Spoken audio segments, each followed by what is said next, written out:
Hi, everyone. I'm Emily Jackson, and today we're going to be talking about the top 10 nutritional priorities for older adults. So I got this news source from aging.com, and it is titled Elderly Nutrition 101 10 Foods to Keep You Healthy. So this is a resource that helps seniors learn about how they can plan for their later years in life. But before we get into it, let's talk about why we should care. So as you may know, our older adult population is increasing exponentially. And for most older adults, good health ensures independence, security, and productivity, but millions struggle every day with challenges such as chronic diseases, falls, physical inactivity, oral health concerns, and behavioral health issues, all of which impact their quality of life. So to understand this a little bit more, older adults are disproportionately affected by chronic conditions, and this includes diabetes, arthritis, heart disease. 80% of older adults have at least one chronic condition, and it's even more so for people that are Medicare beneficiaries.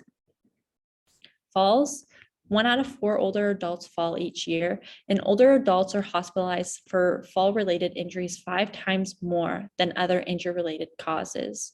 And of course, as you might expect, this costs a lot of money. If we don't lower this, it will continue.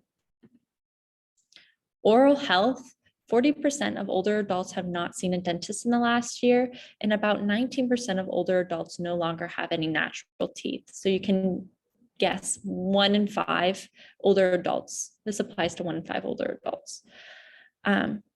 This leads to tooth decay and gum disease, and poor oral health can negatively impact nutrition and other chronic conditions. So what does healthy eating do?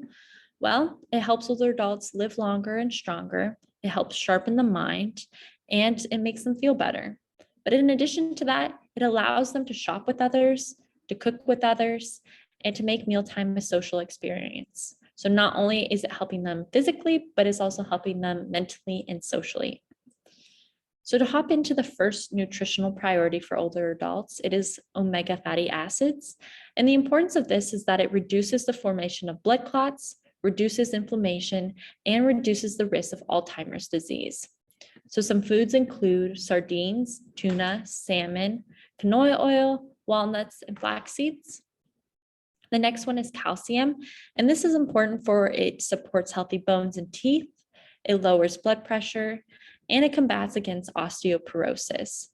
And so some great foods that have calcium in it are yogurt and cheese, milk and salmon, and leafy green vegetables. The next one's fiber. So this one's super important because as we age, the digestive system slows down and our contractions within the gut become slower and fewer. And so to keep that moving, we need to consume fiber. In addition to that, it helps reduce the risk of heart disease. And so some great foods that do this are apples, broccoli, beans, and whole grains. Although water is not a food, it is still very important for the human body. And this is because as one ages, their body's ability to conserve water decreases. And although this kind of affects our thirst levels, it's still essential that our body gets enough water. If it doesn't, well, we would be drowsy. So water helps prevents against drowsiness. It promotes clear thinking, limits dehydration, reduces constipation, and regulates fluid balance. Iron promotes hemoglobin for oxygen transportation, enhances energy production, regulates body temperature, and supports the immune system. Some foods are red meats, poultry, eggs, green vegetables, and fortified bread. Vitamin C is very important to pair with iron for it helps with the absorption. In addition to that, it helps with the production of collagen, prevents against cancer and heart disease, repairs bones and skin, and aids in the healing of wounds. Some foods, citrus fruits, potatoes, broccoli, bell peppers, spinach, and tomatoes. It's important to not pair iron and vitamin C with calcium and vitamin D. So vitamin D helps aids the absorption of calcium. What happens when you consume those two together? So if you consume vitamin C and iron with calcium, vitamin D. One's going to be overriding the other. So for maximal absorption, you want to consume them at different times throughout the day. So to continue, vitamin D supports healthy bones and teeth, and it also protects against things like type 2 diabetes, cancer, osteoporosis, and it helps regulate mood. Some foods are fortified milk, cereal, and fatty fish. Vitamin B12 is super important because as you age, absorbing the vitamin from food is more laborious. And my mom is someone that experiences, and she's not even that old. She actually has to take vitamin B12 injections.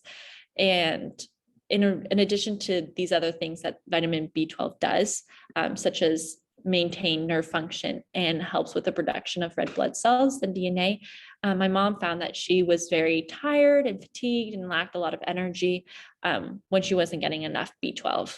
So some foods that include this are meat, poultry, fish, milk, cheese, fortified soy milk, and cereal.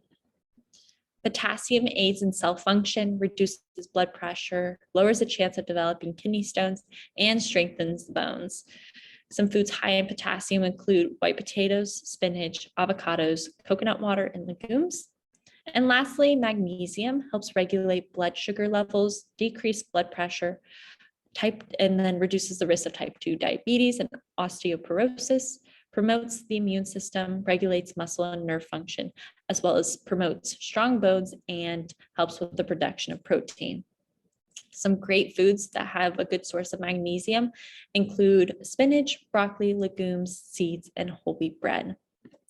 So there was a study done that looked at frailty and malnutrition in a study conducted in Singapore. And the purpose of the study was to investigate the prevalence of pre-frailty and frailty in malnourished and people at nutritional risk. And this was important because they wanted to understand the prevalence and compare the socio-demographics of these people and to examine the physical and mental effects of food and frailty. So the participants include 6,045 people above the age of 55 from Singapore. And for the methods, it was a longitudinal study, which measured nutrition and frailty. And the results show that 2.8% and 27.6% were malnourished and at risk for malnourishment, and that 4.5% and 46% were considered frail or pre-frail. And that there was an association between the two, and that if there was anyone showing these signs or symptoms, that they should be identified early and then be offered an intervention for is very important. So how does this connect with the classroom material we have learned in society as a whole? Well, as you can see, and as you may know now, it helps prevent falls and by making your bones stronger, making you stronger. It helps with osteoporosis, so the breaking of bones. It helps with diabetes by lowering blood sugar. It helps with blood pressure.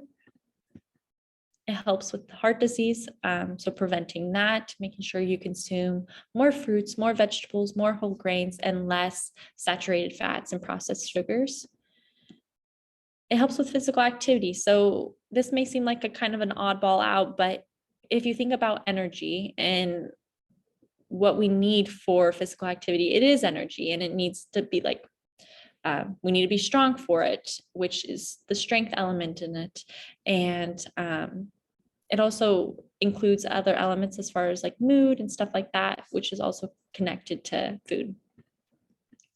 It helps with strength, and it helps with socialization.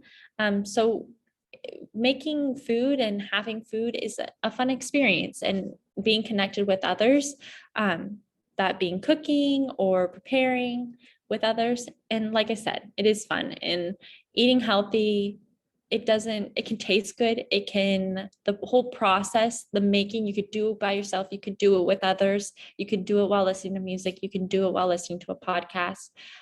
There's no limitations when it comes to eating healthy. So thank you. That was my presentation. These are my references, and I hope you enjoyed. Bye.